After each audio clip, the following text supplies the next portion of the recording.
துடிப்புமிக்க அமைச்சர், பாரம்பரியம் மிக்க, அவர் சாதாரண பாரம்பரியம் இல்ல, திராவிட இயக்க தூண்களில் ஒருவராக இருக்கின்ற அன்பிலுடைய பாரம்பரியத்தில் வந்தவர். பள்ளி கல்வித்துறை என்பது ரொம்ப சிக்கலான துறை. அந்த துறையில நற்பெயர் எடுப்பது மிகுந்த பெரிய சவாலான பணி.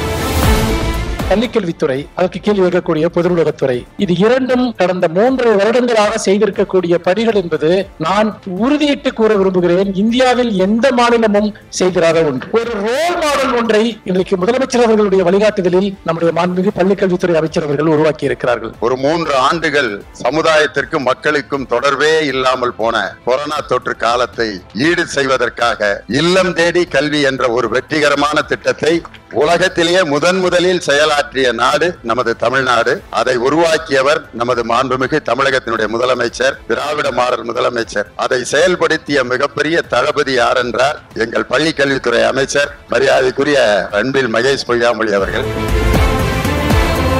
சென்னை இன்டர்நேஷனல் புக் ஃபேர் அதனுடைய தேதியை அறிமுகம் செய்கின்ற ஒரு நிகழ்வு. அதேபோல் நம்முடைய கெஸ்ட் ஆஃப் ஆனராக இத்தாலி நாட்டில் இருக்கின்ற சில்ட்ரன்ஸ் புக் ஃபேர் இந்த நிறுவனம் என்கின்ற அந்த அறிமுகம். அதேபோன்று எங்களுடைய நூலகர்களுக்கெல்லாம் SR அரங்கநாதன் விருது வழங்குகின்ற நிகழ்வு என்று கிட்டத்தட்ட ஒரு 30 விழா போன்றே இந்த விழா மிக எழுச்சியோடு இன்றைக்கு நடைபெற்றுக் கொண்டிருக்கின்றது.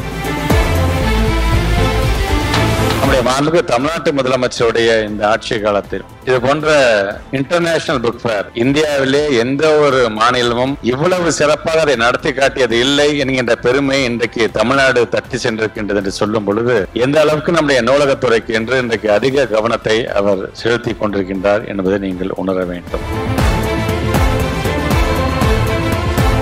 இந்த புத்தக கண்காட்சி என்பது வெறுமனே சென்னை மட்டும்தான் நடந்துட்டு இருந்துச்சு. இன்னைக்கு தமிழ்நாடு முழுவதும் நடந்து கிட்டத்தட்ட இந்த 2 ஆண்டுகள்ல மட்டும் பாத்தீங்கன்னா தமிழ்நாடு முழுவதும் ஒவ்வொரு மாவட்டத்தில் நடந்ததன் மூலமாக ஏறத்தாழ பார்வையாளருடைய எண்ணிக்கை மட்டும் பாத்தீங்கன்னா 86,44,000 பேர் அதில் கலந்து கொண்டிருக்கின்றார்கள். அதில் மொத்தமாக விற்பனையானப்பட்ட புத்தகங்களுடைய எண்ணிக்கை எவ்வளவு தெரியுமா? 81,44,000 புத்தகங்கள் விற்பனையா இருக்கின்றது. அதுக்கான எவ்வளவு ரூபாய்க்கு அது விற்பனையா இருக்கின்றது சொன்னா 69.20 கோடிக்கு அது விற்பனையா இருக்கின்றது என்பது நமக்கான பெருமை.